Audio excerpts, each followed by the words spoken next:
Olá, mulheres! Sejam bem-vindas a mais um capítulo de estudo do Evangelho de João. Eu quero dizer que estou muito alegre em ter cada uma de vocês nesse estudo, que o Senhor possa cada dia mais capacitá-las e instruí-las na palavra de Deus. Amém? Vamos orar antes de nós começarmos? Você já leu o capítulo de hoje? Separe a sua Bíblia, então, para você acompanhar o áudio juntamente com a sua Bíblia. Amém? Feche os teus olhos. Senhor, nós te louvamos mais uma vez. Grande, Senhor, é a tua palavra, poderosa, rica, Senhor. Tantas revelações nós recebemos do Senhor através da leitura da tua palavra, da meditação da tua palavra, assim como o salmista declara, Senhor, que na tua palavra ele medita dia e noite, e que assim seja o nosso coração, que nós possamos estar diariamente meditando na tua palavra, crescendo não apenas na graça, mas no conhecimento. Que o Senhor venha nos ajudar nesse estudo, abra os nossos entendimentos, Senhor, neste momento. Abençoa cada uma das minhas irmãs que estão comigo aqui, e que o Senhor esteja conosco em nome de Jesus. Amém? Vamos lá então.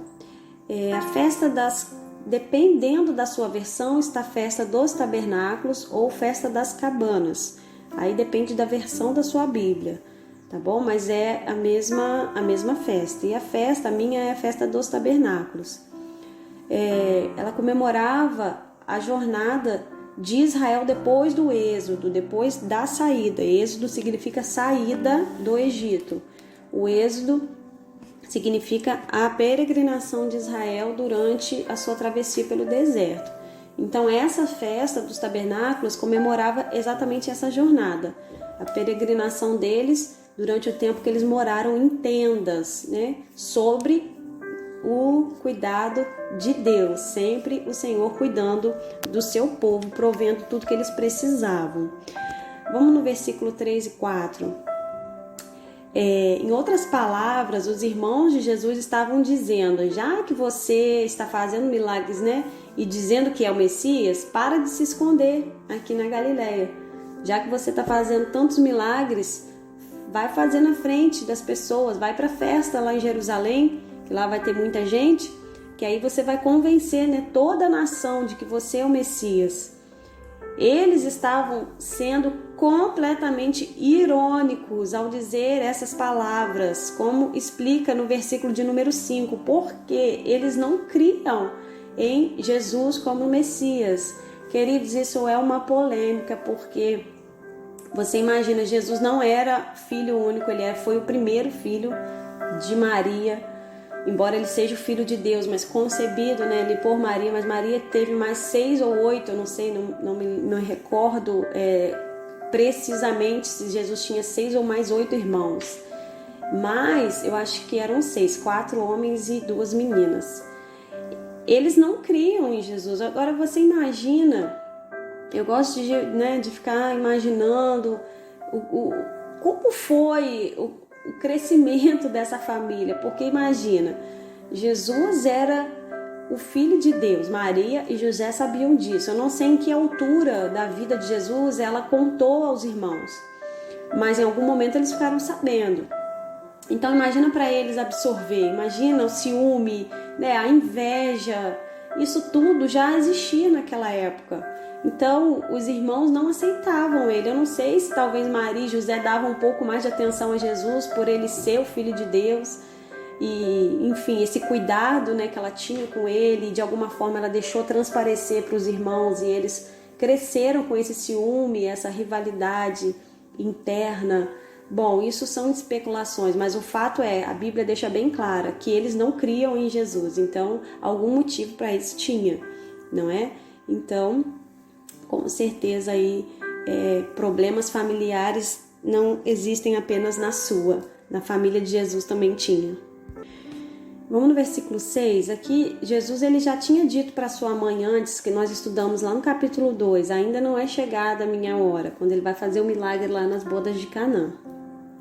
E aqui ele diz para os seus irmãos que ainda também não era chegada a hora dele se revelar ao mundo. Jesus ele vai dizer em várias ocasiões essa expressão de que ainda não era a hora dele se manifestar publicamente. que esse momento seria no futuro. E isso sempre se refere à cruz. Jesus sempre vai dizer que o momento dele se revelar publicamente seria na cruz, que seria ali o ápice, né? O cumprimento realmente do propósito dele na terra, quando ele finalmente fosse entregue na cruz do Calvário. No versículo 7, Jesus ele era odiado pelo mundo porque ele proclamava que todos que estão separados de Deus são pecadores por natureza.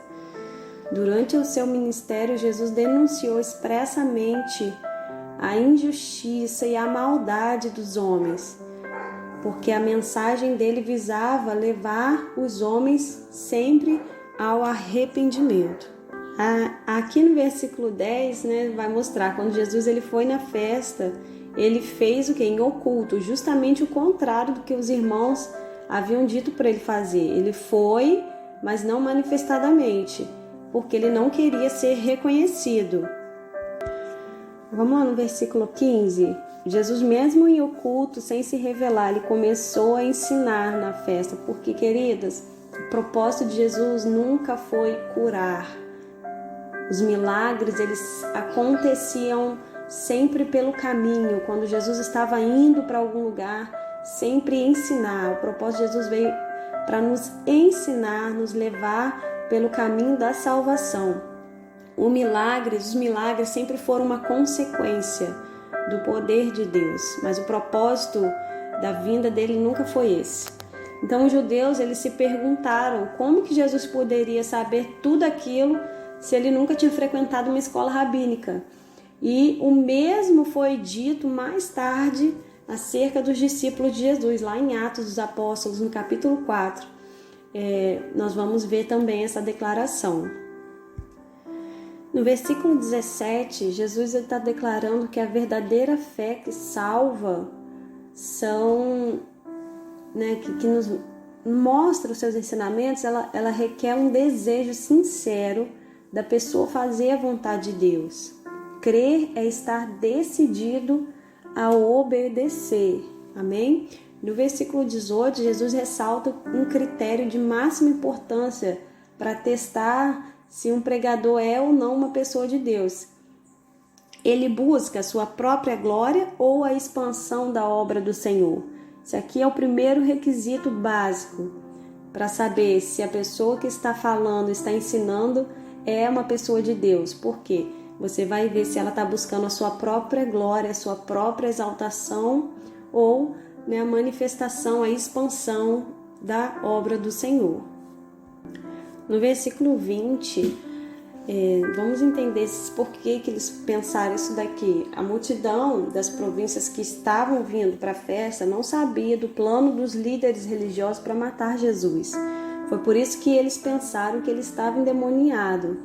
E é endemoninhado, ok? Nós falamos errado, não é endemoniado.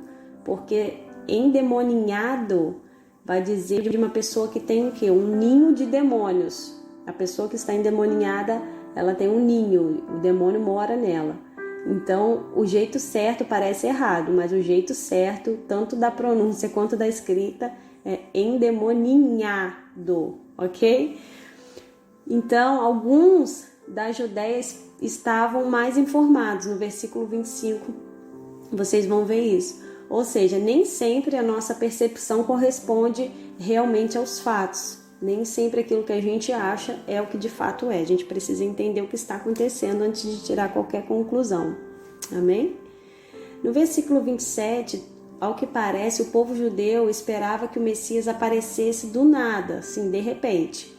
Eles achavam que, como sabiam da origem familiar de Jesus, por ele vir de Nazaré, ele não poderia ser o Messias, porque, eu volto a dizer, a família de Jesus era uma família humilde, uma família normal, tradicional, né, de judeus da época. Então, não tinha nada, como Isaías vai declarar lá em Isaías 53, não havia nele beleza ou formosura que nos agradasse. Não tinha nada que chamasse a atenção em Jesus de que exteriormente o revelasse como Messias. Eles esperavam alguém imponente, alguém já rico, com posses, alguém influente. E na verdade, Jesus veio completamente o contrário do que eles imaginavam. Eles não conheciam as Escrituras, porque o profeta Miqueias havia profetizado já que Jesus viria de Belém, lá em Miqueias capítulo 5. Então, se eles soubessem, se eles conhecessem as Escrituras, eles não iriam se surpreender. No versículo 30, João vai direto ao assunto aqui e explica por que eles não puderam prender Jesus. Deus é soberano e somente Ele controla o tempo. E assim como Deus foi com Jesus, também é com a gente, amém? Ninguém pode nos tocar sem que Deus permita. Glória a Deus, aleluia. Olha só o versículo 38, também muito conhecido. E ao contrário da pequena quantidade de água derramada durante todos os dias da festa, haverá um rio de águas para aqueles que creem em Jesus. E elas não somente vai saciar, como também vai torná-los em um rio, em que outras pessoas poderão beber e se saciar também, porque na festa havia pequenas quantidades de água, porque como a gente já estudou no versículo passado, no capítulo passado, a água em Israel é algo muito valioso porque é escasso. Então Jesus ele faz essa comparação, como que algo tão valioso e raro pode ser uma fonte a jorrar que nunca vai secar. Então Jesus ele faz essa comparação porque ele é soberano. E quem crê nele não apenas vai se saciar, mas vai ser uma fonte a jorrar, e todos que estiverem à volta irão beber dessa fonte, irão beber dessa água também, e também irão se saciar. Amém? Aqui no versículo 39, João explica que Jesus estava falando do Espírito Santo que saciaria nossa sede. E através dele seria uma fonte assim contínua a saciar a sede dos outros também. O Espírito Santo viria depois da morte, ressurreição e ascensão de Jesus. Como eu já falei alguma coisa também, o Espírito Santo ele só veio depois que Jesus morreu. Aí Jesus ressuscitou, ficou 50 dias ainda ressurreto na terra. Aí ele foi assunto aos céus. Depois que ele foi, é que ele enviou o Consolador.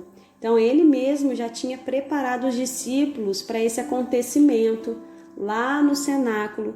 Nós vamos ver isso um pouco mais à frente, depois nos outros capítulos. Vamos resumir aqui os 4 últimos versículos.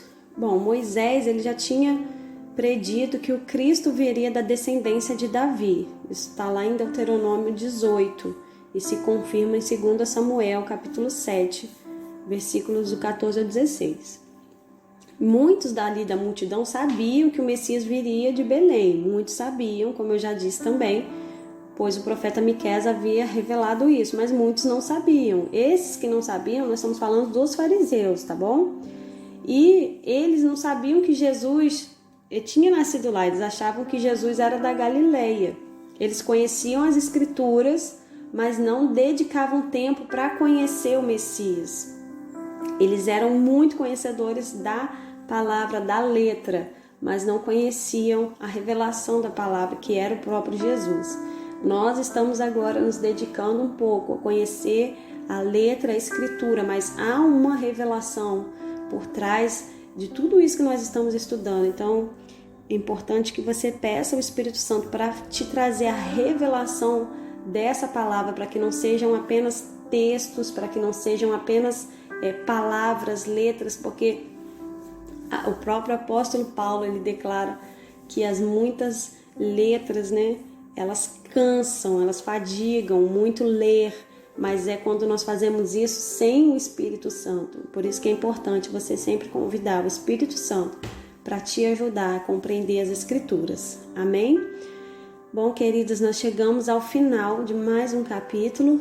Que o Senhor possa te abençoar cada vez mais, renovar o seu entendimento, e até o próximo capítulo. Que Deus te abençoe.